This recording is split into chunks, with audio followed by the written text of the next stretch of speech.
Nous voici donc en ce troisième dimanche de Pâques en chemin vers Emmaüs. Avec les lectures du jour, l'homélie de l'abbé Maouet et une belle participation à distance des paroissiens. Le partage des enfants, la téléprière universelle, le témoignage des pèlerins Élisabeth et François, les chants et l'orgue. Bonne célébration.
Au nom du Père, et du Fils, et du Saint-Esprit.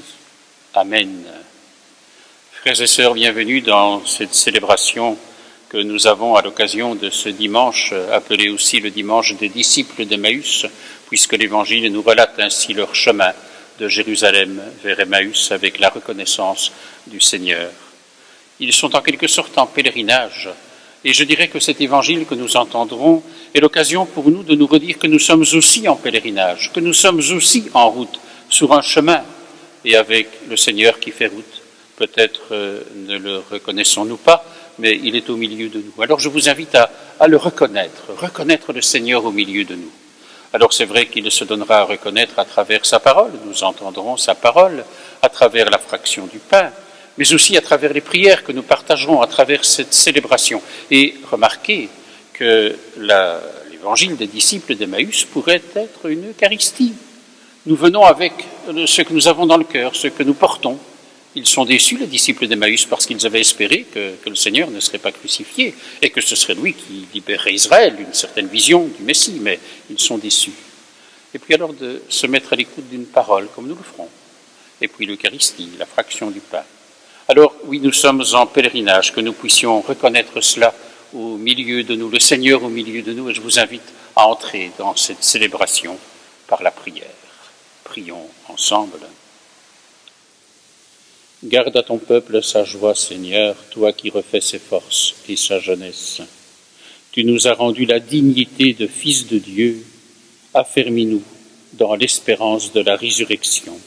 Nous te le demandons par Jésus-Christ, ton Fils, notre Seigneur et notre Dieu, qui vit avec toi, Père, et l'Esprit Saint, pour les siècles des siècles. Amen. Lecture du livre des Actes des Apôtres. Le jour de la Pentecôte, Pierre, debout, avec les 11 autres apôtres, éleva la voix et leur fit cette déclaration. Vous, Juifs et vous tous, qui résidez à Jérusalem, sachez bien ceci, prêtez l'oreille à mes paroles. Il s'agit de Jésus le Nazaréen, homme que Dieu a accrédité auprès de vous, en accomplissant par lui des miracles, des prodiges et des signes au milieu de vous, comme vous le savez vous-même.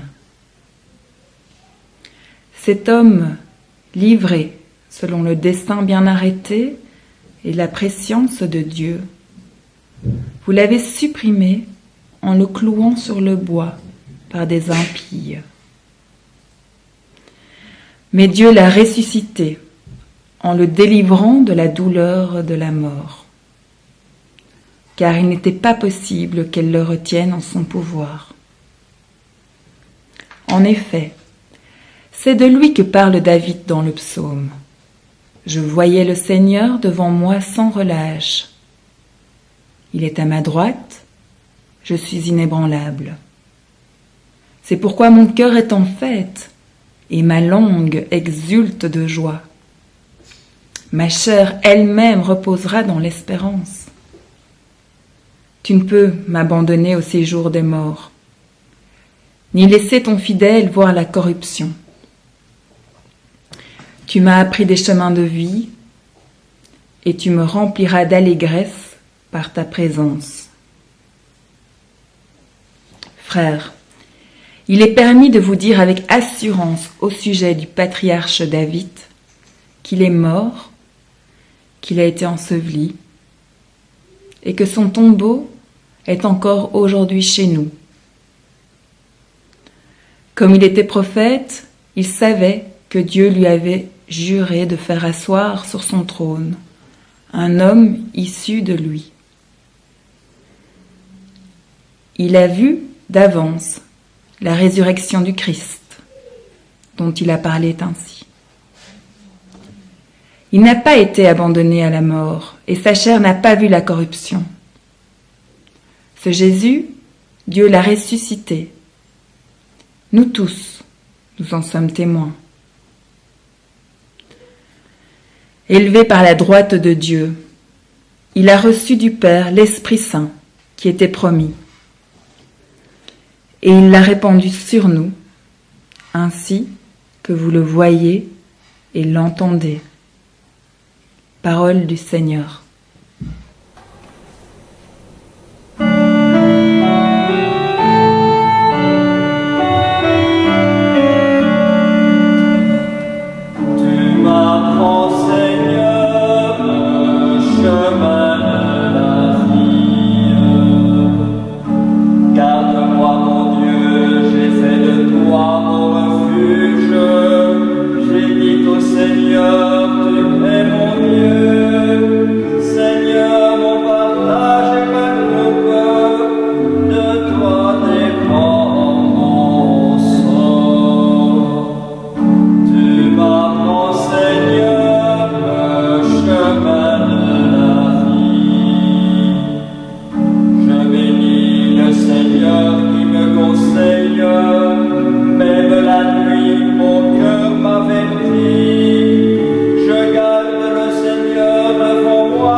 Lecture de la première lettre de Saint Pierre apôtre. Bien-aimés, si vous invoquez comme Père celui qui juge impartialement chacun selon son œuvre, vivez donc dans la crainte de Dieu, pendant le temps où vous résidez ici-bas en étranger. Vous le savez, ce n'est pas par des biens corruptibles, l'argent ou l'or, que vous avez été rachetés de la conduite superficielle héritée de vos pères, mais c'est par un sang précieux, celui d'un agneau sans défaut et sans tache, le Christ. Dès avant la fondation du monde, Dieu l'avait désigné d'avance, et il l'a manifesté à la fin des temps à cause de vous. C'est bien par lui que vous croyez en Dieu, qu'il a ressuscité d'entre les morts et qui lui a donné la gloire. Ainsi, vous mettez votre foi et votre espérance en Dieu. Parole du Seigneur.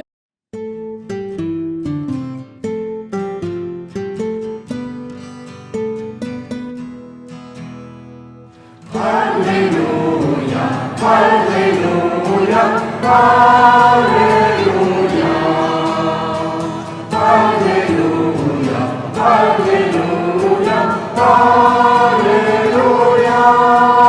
Heureux les pauvres, les cœurs meurtris. Soleil levant, verbe de feu.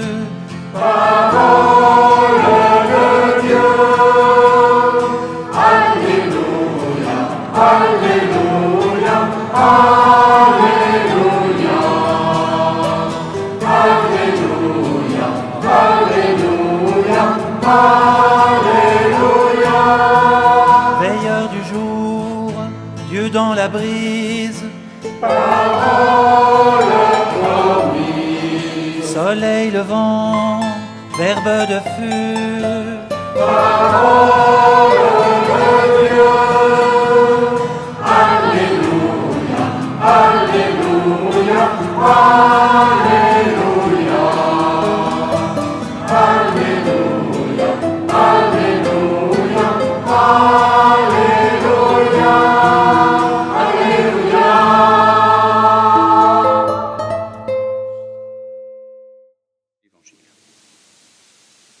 Frères et sœurs, le Seigneur est avec vous, et voici la bonne nouvelle de Jésus le Christ, selon saint Luc.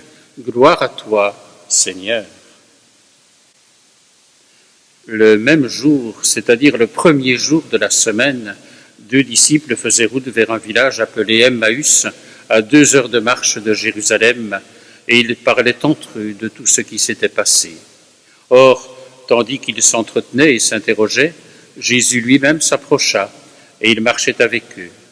Mais leurs yeux étaient empêchés de le reconnaître, et Jésus leur dit « De quoi discutiez-vous tout en marchant ?» Alors ils s'arrêtèrent, tout tristes. L'un d'eux, nommé Cléophas, lui répondit « Tu es bien le seul étranger résidant à Jérusalem qui ignore les événements de ces jours-ci. » Il leur dit « Quels événements ?» Ils lui répondirent « Ce qui est arrivé à Jésus de Nazareth, cet homme était un prophète, puissant par ses actes et ses paroles devant Dieu, devant tout le peuple. Comment les grands prêtres et nos chefs l'ont livré, ils l'ont fait condamner à mort et ils l'ont crucifié. Nous espérions que c'était lui qui allait délivrer Israël. Mais avec tout cela, voici déjà le 3e jour qui passe depuis que c'est arrivé. À vrai dire, des femmes de notre groupe nous ont remplis de stupeur. Quand, dès l'aurore, elles sont allées au tombeau, elles n'ont pas trouvé son corps.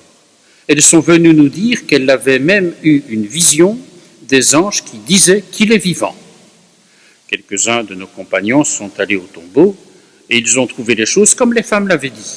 Mais lui, ils ne l'ont pas vu. Il leur dit alors, « Esprit sans intelligence, comme votre cœur est lent à croire tout ce que les prophètes ont dit, ne fallait-il pas que le Christ souffrisse cela pour entrer dans sa gloire ?» Et partant de Moïse et de tous les prophètes, il leur interpréta dans toute l'Écriture ce qui le concernait. Quand ils approchèrent du village où ils se rendaient, Jésus fit semblant d'aller plus loin. Mais ils s'efforcèrent de le retenir. « Reste avec nous, car le soir approche et déjà le jour baisse. » Il entra donc pour rester avec eux.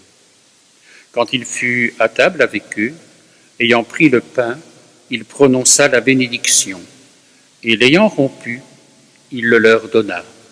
Alors leurs yeux s'ouvrirent et ils le reconnurent, mais il disparut à leur regard. Alors ils se dirent l'un à l'autre, « Notre cœur n'était-il pas tout brûlant en nous, tandis qu'il nous parlait sur la route et nous ouvrait les Écritures ?» À l'instant même, ils se levèrent et retournèrent à Jérusalem. Ils y trouvaient réunis les 11 apôtres et leurs compagnons qui leur dirent « Le Seigneur est vraiment ressuscité, il est apparu à Simon-Pierre. » À leur tour, ils racontaient ce qui s'était passé sur la route et comment le Seigneur s'était fait reconnaître par eux à la fraction du pain. Acclamons cette parole du Seigneur. Louange à toi, Seigneur Jésus. Alléluia, Alléluia, Alléluia,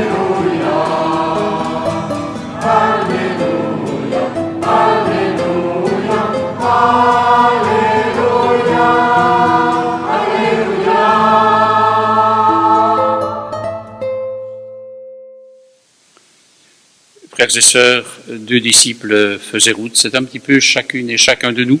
C'est aussi chacune de nos familles. Et je voudrais vous inviter au début de cette homélie à rencontrer une des familles de notre paroisse, la famille Copiters, avec Jean-François et Fabienne, et aussi avec les enfants, Alban, Antoine, Samuel et Marie. Ils vont nous inviter à comprendre un peu mieux aussi ce chemin des disciples d'Emmaüs. Et voilà toute l'histoire des disciples d'Emmaüs. C'est un peu notre histoire chaque dimanche. On arrive à la messe comme on est, avec notre enthousiasme et avec nos lourdeurs. Mais on est satisfait ici. On est dans une grande famille. Moi, parfois, je veux faire la grasse mat, je veux pas aller à la messe. On arrive comme on est pour rendre gloire à Dieu, pour être nourri de sa parole et de son corps, comme sur le chemin d'Emmaüs. Mais pourquoi on a besoin de tout ça? On en a besoin pour notre vie, pour la nourrir et pour toujours entretenir cette lumière que Dieu nous a demandé de faire briller partout. Et aussi parce que Jésus lui-même nous a demandé de faire mémoire de son dernier repas. Voilà pourquoi on se rassemble, on se souvient et on se nourrit et on prie. Merci vraiment à Jean-François, Fabienne, avec aussi les enfants, Alban, Antoine, Samuel et Marie, de nous avoir ainsi ouvert un petit peu à la compréhension de cet évangile que nous avons entendu. Et c'est vrai qu'il est beau, cet évangile des disciples d'Emmaüs. Oh, je dirais que c'est un petit peu l'évangile qui nous ressemble aussi. On nous dit qu'il y a Cléophas, on cite son nom, et qu'il y a quelqu'un d'autre avec lui, ces 2 disciples qui sont là sur la route. Alors on pourrait dire que l'autre disciple, eh bien, c'est chacune et chacun de nous. Puissions-nous être sur la route de ce chemin d'Emmaüs, pour reconnaître le Seigneur au milieu de nous. Alors, nous sommes avec eux, je vous le disais, ils sont d'abord déçus. Mais qu'est-ce qui fait leur déception? Je dirais que ce qui fait leur déception, c'est de ne pas avoir compris, mais l'avons-nous compris, nous, que le Messie n'était peut-être pas tout à fait celui qu'ils attendaient. Ils attendaient qu'il viendrait délivrer Israël, comme dit le texte de l'Évangile. Et Jésus a pris un autre chemin qu'on appelle parfois le serviteur souffrant, celui qui était jusqu'au bout d'aimer. Et donc ce chemin l'a conduit jusqu'à la mort, mais à la résurrection. Et d'ailleurs, sur le chemin d'Emmaüs, les disciples témoignent devant Jésus qu'ils ont entendu des femmes et des disciples qui avaient dit que le Christ était ressuscité. Mais ils ne l'ont pas cru, ils n'ont pas cru les femmes, ils n'ont pas cru les disciples. Et donc la route continue, et chemin faisant, le Seigneur va leur ouvrir les Écritures. Un peu comme à nous aussi. Nous sommes sur ce chemin, je vous le disais, et le Seigneur qui leur dit esprit sans intelligence, esprit lent à croire plus exactement. Et donc il vient nous révéler les Écritures. Alors peut-être ici de se dire que la rencontre du Seigneur et du Seigneur ressuscité ne se fait pas sans la rencontre de ce qui est dit dans les Écritures. Alors je crois que c'est important. Ce qu'on appelle par exemple l'Ancien Testament, le Premier Testament, ces textes sont importants. Alors certains diront, mais c'est de l'histoire ancienne, on ne les comprend pas toujours bien. Ce qui est vrai, mais on ne remplace pas le texte de l'Écriture. Oh, peut-être peut-on l'actualiser, mais on ne le remplace pas. Il faut revenir à l'Écriture, à travers la loi, les prophètes, tout ce que Jésus a redit aux disciples d'Emmaüs pour faire le chemin avec eux. Et c'était tellement important dans leur cœur qu'à un certain moment, arrivant à la fin de la journée, il y a les disciples qui ont dit à Jésus, mais reste avec nous, tu sais, il se fait tard. Et Jésus a accepté l'invitation. Jésus accepte toujours l'invitation de ceux qui lui disent, reste avec nous. Et donc il est resté avec eux. Il y a eu la fraction du pain, rappelez-vous, il a rompu le pain, et alors, il a disparu. Enfin, il a disparu, il n'était plus là. Qu'est-ce que cela veut dire? Ça veut dire finalement qu'on ne met pas la main sur Jésus. Ce n'est pas, je dirais, prendre possession, maintenant on l'a rencontré, on l'a reconnu, eh bien on va le garder.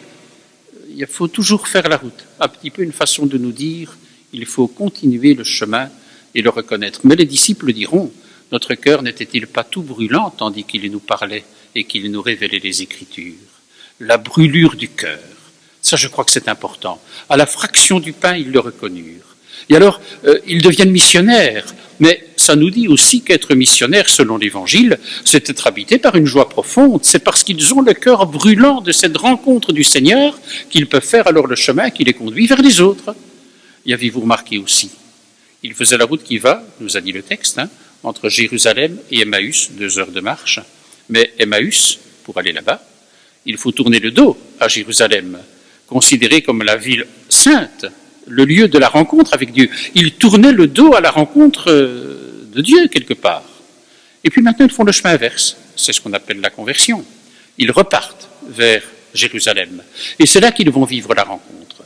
Mais de se dire en tout cas que lorsque nous voulons être missionnaires, et je crois que c'est important, être missionnaire au sens de contagieux, je sais le mot est un peu piégé dans le contexte actuel, mais enfin quand même d'être, je dirais, contagieux de notre foi, il faut être dans la joie de croire. Et peut-être avons-nous à le retrouver à travers ce que sont les disciples d'Emmaüs. Aujourd'hui, le Seigneur est celui qui vient faire route avec nous. Il vient faire pèlerinage avec nous. Il vient être sur notre route. Et je crois que c'est toujours en marchant, chemin faisant, comme dit par ailleurs l'Évangile, que nous pouvons vivre la rencontre du Christ. Alors oui, je nous souhaite la brûlure du cœur de ceux qui ont rencontré le Seigneur et qui peuvent alors témoigner de cette foi en la résurrection. Le Seigneur est ressuscité. Alléluia. Amen.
Paroissiens qui ont préparé des intentions de prière, et vous le verrez vraiment en lien avec l'actualité de notre temps, tournons-nous maintenant vers le Seigneur et que notre chant, là où nous sommes, rejoigne la prière des jeunes avec le refrain qu'ils nous proposeront. Seigneur, toi qui es toujours à nos côtés, dans nos joies comme dans nos peines, dans nos émerveillements comme dans nos épreuves. Nous te prions pour notre communauté, pour notre Église. Aide-nous à toujours chercher l'espoir et la confiance, à répandre la paix et l'amour, à être des témoins et des bâtisseurs. Aide-nous à rester en communion les uns avec les autres, à nous laisser habiter par ta présence, à annoncer la bonne nouvelle de ta résurrection. Ensemble, Seigneur, nous te prions. Seigneur, écoute ma prière, je t'appelle, réponds-moi. Écoute, ô Seigneur, écoute ma prière, prête oreille à ma voix. Pour le personnel soignant, médecins, infirmiers, infirmières, aides-soignants, pharmaciens, personnel d'entretien, bénévoles, qui travaillent sans compter auprès des patients atteints par le Covid-19 au risque d'être eux-mêmes contaminés. Que le Seigneur les soutienne dans la lutte contre la maladie, qu'il leur accorde le savoir, la patience, l'écoute, la compassion. Qu'il leur inspire les paroles qui apaisent et réconfortent, les gestes qui soulagent. Éclaire aussi, Seigneur, les scientifiques qui, dans les laboratoires, s'efforcent sans relâche de trouver des traitements et un vaccin pour enrayer cette épidémie. Prions le Seigneur. Écoute, ô Seigneur, écoute ma prière.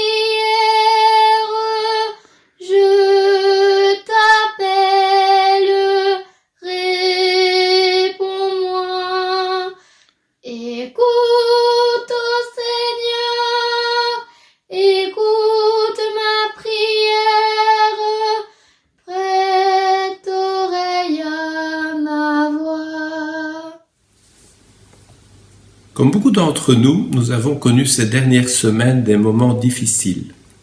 Avec la maladie qui nous a touchés tous les deux, les certitudes s'envolent et la peur prend le dessus sur la confiance.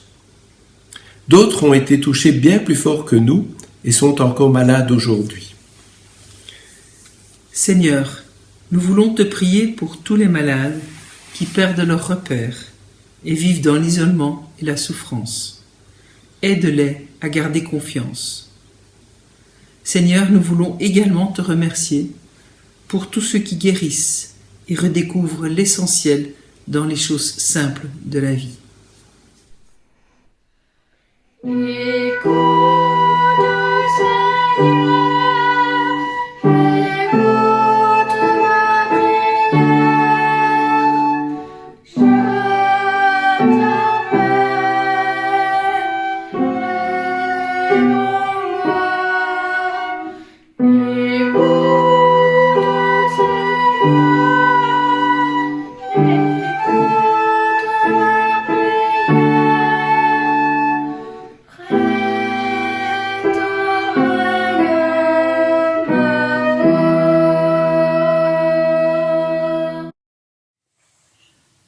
En ce moment où la précarité de notre avenir nous invite à la réflexion, donne-nous d'ouvrir les yeux sur la situation de ceux qui s'inquiètent déjà de ce que le jour même leur réserve. Les privations, le calcul serré de la moindre dépense, la recherche constante de moyens de survie, la peur d'une santé défaillante, la dignité refoulée sont le quotidien de trop d'entre nous. Que ton amour, Seigneur, nous inspire les paroles qui rassurent, les gestes qui relèvent, les prises de position qui appellent à la justice et au partage. Écoute, Seigneur, écoute ma prière, je t'appelle, réponds-moi. Écoute, Seigneur, écoute ma prière, prête oreille à ma voix. Intention de la prison d'Ytre rédigée par Henri. Seigneur Jésus, qui illumine nos âmes avec bienveillance, nous te prions pour que nos cœurs ne fassent plus qu'un en cette période difficile à vivre, loin de ceux qu'on aime. Avançons sur le chemin pour rejoindre ton palais dans les cieux. Nous t'y verrons pour faire face à nos fautes. Tu jugeras si bien que nos larmes couleront entre tes mains et tu nous guériras. Rachetons-nous pour que le monde se porte mieux face à ce fléau qui nous meurtrit tous. Amen. Écoute, ô Seigneur, écoute ma prière, je t'appelle, réponds-moi. Écoute, ô Seigneur, écoute ma prière, prête oreille à ma voix.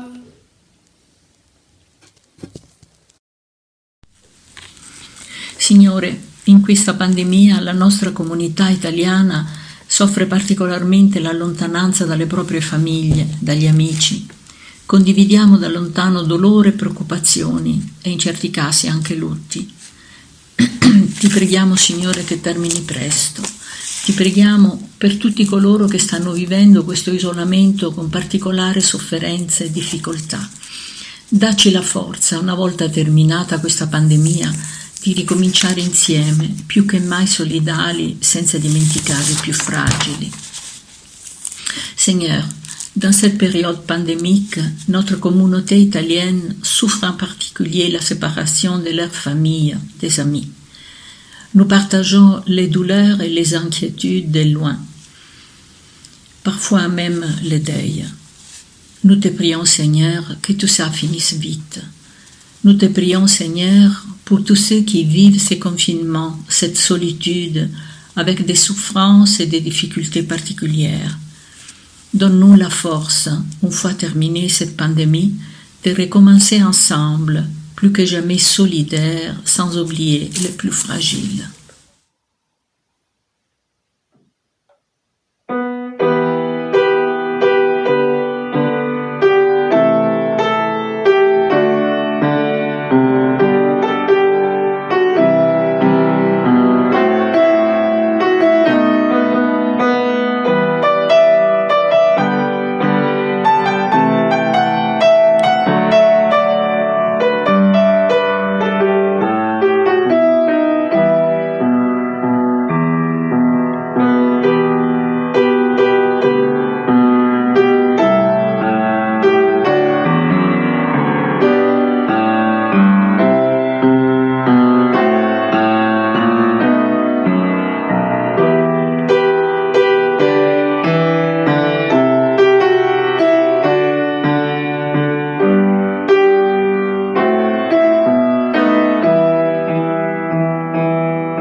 Seigneur, nous avons prié avec ces intentions qui nous ont été proposées.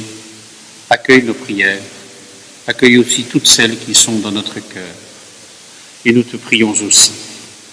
Accorde-nous, Dieu très bon, de voir fructifier tout au long de notre vie les grâces que nous offre le temps pascal. Nous te le demandons par Jésus le Christ, notre Seigneur. Amen. Et nous voulons louer le Seigneur. Le Seigneur est vraiment avec nous. Alors oui, élevons notre cœur et rendons grâce au Seigneur, notre Dieu. Vraiment. Il est juste et bon de te glorifier, Seigneur, en tout temps, mais plus encore en ces jours où le Christ, notre Pâque, a été immolé. En détruisant un monde déchu, il fait une création nouvelle. Et c'est de lui que nous tenons désormais la vie qu'il possède en plénitude. C'est pourquoi le peuple des baptisés, rayonnant de la joie pascale, exulte par toute la terre, tandis que les anges dans le ciel chantent sans fin l'hymne de ta gloire.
Faire aujourd'hui le chemin d'Emmaüs, ne serait-ce pas ce que font tous les pèlerins à travers tous ces pèlerinages qui sont ceux de notre temps. Et comme vont nous le dire Elisabeth et François Van Tichelen, les masques tombent et les cœurs s'ouvrent. Alors merci à eux de pouvoir ainsi témoigner de ce chemin qu'ils font et qu'ils ont fait sur les routes qui conduisent à Assise. À la demande de l'abbé Philippe Mahoué, c'est avec plaisir que nous vous partageons ce petit témoignage à l'occasion de l'évangile des compagnons d'Emmaüs. Nous nous réjouissons d'entendre à nouveau cet extrait. Il nous touche particulièrement car il décrit si bien comment Jésus vient à notre rencontre dans notre quotidien. Peut-être comme les disciples d'Emmaüs, nous aimons marcher et nous avons la chance d'avoir la santé pour le faire.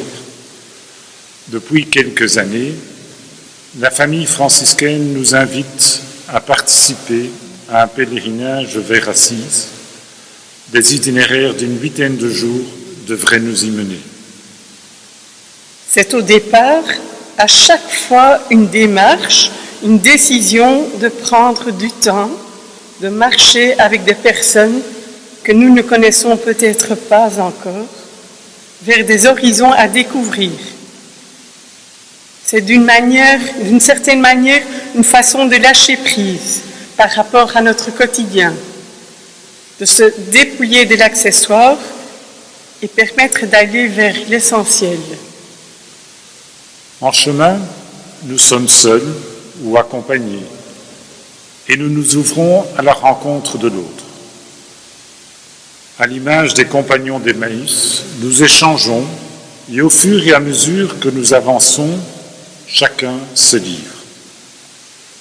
La marche permet cette rencontre avec nos compagnons de route et avec ceux que nous croisons. Elle permet de nous adapter au rythme de l'autre, de nous arrêter auprès de ce couple assis au bord du chemin et qui ne désire que de profiter du moment présent. Nous en avons pu faire partie pour un moment. Quelle joie! Au rythme de la marche, nos joies, nos doutes, nos craintes, nos espoirs sont livrés à l'écoute de l'autre. Le compagnon tend l'oreille, ouvre son cœur et permet à l'autre de s'y livrer au fur et à mesure du chemin parcouru. Les masques tombent et les cœurs s'ouvrent. Grâce à cela, les craintes s'apaisent, les doutes se lèvent et l'un et l'autre s'allègent de ce qui était plus lourd à porter. Ce ne sont alors plus les kilomètres parcourus qui comptent, mais le temps de la rencontre en vérité qui est recherché. Au fil du temps et de l'itinéraire, à l'image de ce qu'ont vécu les disciples d'Emmaüs, notre regard sur nos compagnons de route change, il est transformé. Et au bout du chemin, de la journée, il y a les retrouvailles autour de la table. L'accueil des hôtes est généreux, touchant et nous permet de beaux échanges et d'évoquer notre vécu et ressenti de la journée. C'est un temps pour rendre grâce, pour célébrer tous ces bons moments que la journée nous a réservés. Merci, Père, de venir ainsi, si discrètement, si simplement, à notre rencontre dans notre vécu, dans notre quotidien. Comme disaient les disciples, notre cœur n'était-il pas brûlant en nous, tandis qu'il nous parlait sur la route et nous ouvrait les Écritures? Nous revenons vers notre quotidien, avec l'immense désir de témoigner ce que nous avons vécu de bon pendant cette semaine. Seigneur, séparés mais unis, nous voulons nous tourner vers toi. Et avec les mots que tu nous as enseignés, redécouvrir et redire que Dieu est Père et que nous sommes ses enfants. Alors avec la famille Copiters qui nous a déjà aidés à découvrir l'Évangile, nous voulons prier et redire ensemble la prière du Notre Père.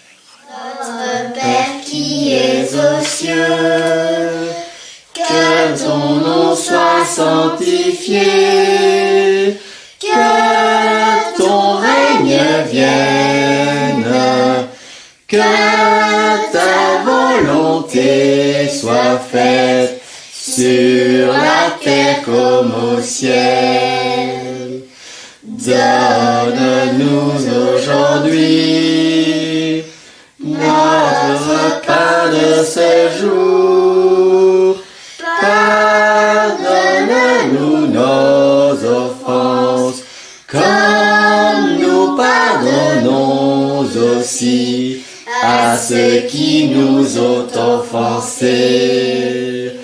Ne nous laisse pas entrer en tentation, mais délivre-nous du mal.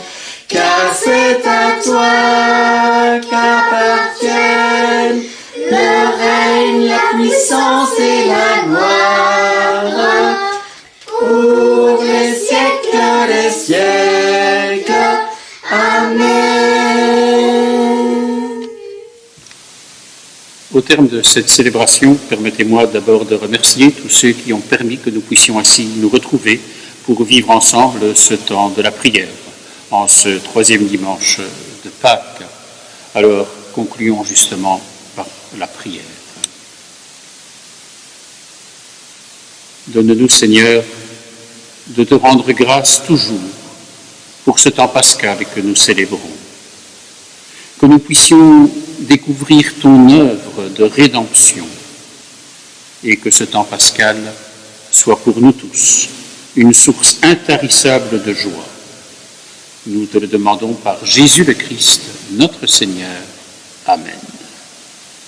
Oui, vraiment, le Seigneur est avec nous et il l'a été, il le sera, un peu comme les disciples d'Emmaüs, à nous de le reconnaître et le cœur brûlant de cette rencontre, de pouvoir ainsi faire le chemin, qui est le chemin de la mission, d'aller témoigner de ce Seigneur ressuscité que nous avons rencontré. Alors oui, que le Seigneur nous bénisse et qu'il nous garde, lui qui est Père, Fils et Saint-Esprit. Amen. Et nous pourrons aller marcher sur les chemins. Allons dans la paix du Christ, nous rendons grâce à Dieu.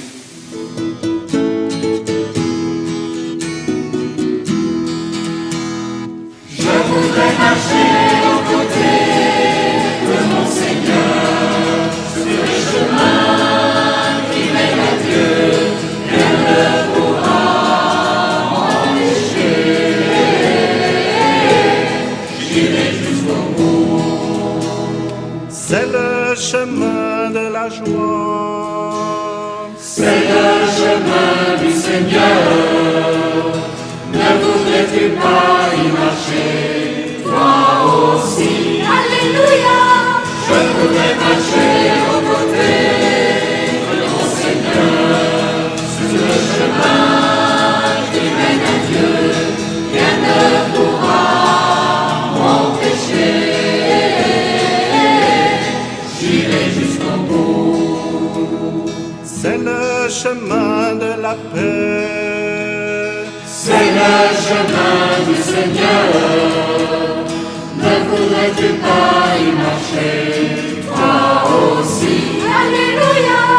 Je voudrais marcher aux côtés de mon Seigneur, sur le chemin qui mène à Dieu. Rien ne pourra m'empêcher. J'irai jusqu'au bout. C'est le chemin de l'amour. C'est le chemin du Seigneur. Ne voudrais-tu pas y